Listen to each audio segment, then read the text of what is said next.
कैसे फैलता है, कैसे रोका जाए और कैसे अपने आप को प्रिवेंट किया जाए। अगर किसी को हो गया तो क्या ट्रीटमेंट होगा, समझ रहे हैं? चलिए, ये दिख रहा होगा ट्यूबरकुलोसिस क्या है? वर्ल्ड का सबसे इन्फेक्शियस किलर है। सबसे ज्यादा इन्फेक्शन ये कॉज करता है और सबसे ज्यादा लोग इससे मरते हैं हर साल। ठीक है, आप लोगों को अवेयर किया जा रहा है ताकि आप आस पड़ोस में जिसको भी देखें उनको बताएं कि उनको क्या करना है। अगर वो आप ना कहीं देखें कोई पर्सन खांस रहा है ना, बहुत वीक है, उसको चेस्ट में पेन है ना, और रात में उसको स्वेटिंग होती है, ठंड लगती है और फीवर आता है, ये सारी चीजें ट्यूबरकुलोसिस के सिम्टम होते हैं। चलिए आगे बढ़ते हैं। क्या लिखा हुआ है? फटीग जानते हैं? फटीग मतलब बहुत हमें कमजोरी लगेगा, वीकनेस लगेगी हमें। We can't walk, we can't eat, we can't speak even, we can't sit on the table. पूरा टाइम लेटा रहना पड़ेगा अगर आप बीमार हो गए। चेस्ट पेन दिख रहा है, कफ, फीवर दिख रहा होगा कुछ। यहाँ से कभी खांसता है ये वाला बच्चा, तो इसके लंग को हमने बड़ा करके देखा तो उसमें क्या हमें मिला? एक बैक्टीरिया मिला।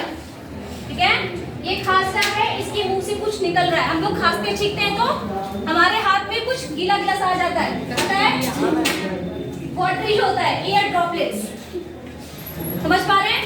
जैसे ही हम छींकते हैं, हमें कफ और कोल्ड होता है, छींकते हैं, सारे वायरसेस बैक्टीरिया हमारे एयर में आ जाते हैं। इसलिए कभी भी आप छींकेंगे खांसेंगे तो आपके पास आपकी हैंकी होनी चाहिए। क्यों होनी चाहिए? हम देखेंगे। खांसने से वो वायरस या बैक्टीरिया आपके एयर में आ गया और एयर में आने के बाद वो दूसरे को इन्फेक्ट करेगा, तो इसको प्रिवेंट करना है। इस बच्चे को ट्यूबरकुलोसिस हो गया है, बच्चा या बड़ा या कोई भी हो सकता है। इस बच्चे को ट्यूबरकुलोसिस है। ट्यूबरकुलोसिस में क्या होता है? कहाँ इन्फेक्शन मिलेगा? आपको चेस्ट में, लंग के अंदर इन्फेक्शन मिलेगा। ये आपका लंग है, लंग का क्या नाम है आपका?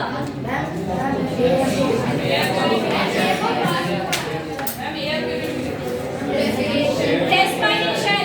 बिल्कुल, आप अपने लंग से सांस लेते हैं, रेस्पायर करते हैं, ऑक्सीजन इनहेल करते हैं और CO2 को एक्सहेल करते हैं। अगर आपका लंग अच्छे से काम न करे तो ऐसे ही हम बीमार हो जाएंगे। ठीक है, लंग का काम है ऑक्सीजन को पूरी बॉडी के अंदर सर्कुलेट कराना। जो हम सांस ले रहे हैं उसके थ्रू ऑक्सीजन अंदर जा रहा है और वही ऑक्सीजन हमें एनर्जी देता है। ठीक है, उस ऑक्सीजन का यूज जो भी आप खाना खाते हैं उसको ब्रेक करके एनर्जी के फॉर्म में कन्वर्ट करने में वो उसका यूज होता है। समझ रहे हैं? तो लंग बहुत ही इंपॉर्टेंट ऑर्गन है आपकी बॉडी का। बहुत लोगों को क्या होता है, कोई परेशानी होती है तो वो कहते हैं हमें सांस नहीं आ रही है, वी आर ब्रीथलेस, हमें सांस लेने में बहुत